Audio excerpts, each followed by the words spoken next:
Well, the group is under formation. It's got a core group of significant bondholders who know Belize well. And as we mentioned in the announcement,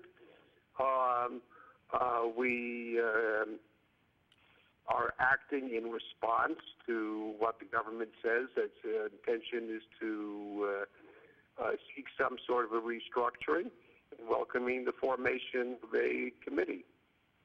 At this point, we don't know exactly what the government has in mind, and we're in the listening mode, not a negotiating mode yet. Granted, is there any concern among the bondholders, seeing as though this is a third time a restructuring is being sought by the government of Belize?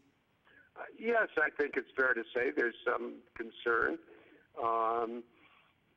Restructuring the same bonds twice is very rare.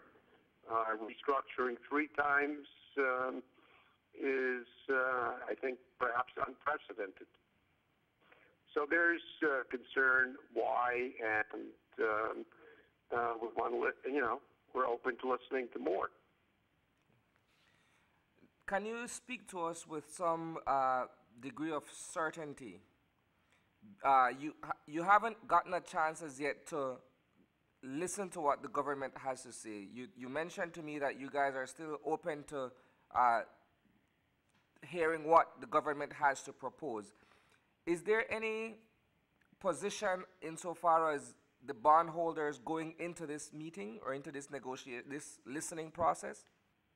Well, I think the basic position is, first of all, we intend to follow very carefully the well-established best practices in relations between governments and creditors, including bondholders. These are incorporated, among other places, in the G20 endorsed principles, as they're called. And that's our basic position at this point. There isn't much information about what the government wants to do and why. We're cognizant of various issues facing the country, and cognizant of the recommendations that the World Bank made in its last review, which was published a short time ago. Taking into consideration your cognizance of the present economic climate in the country and what have you, will it be considered that there may very well be austerity measures on this end, insofar as Belizeans either having to pay more taxes or what have you to meet the requirements of the superbond 3.0?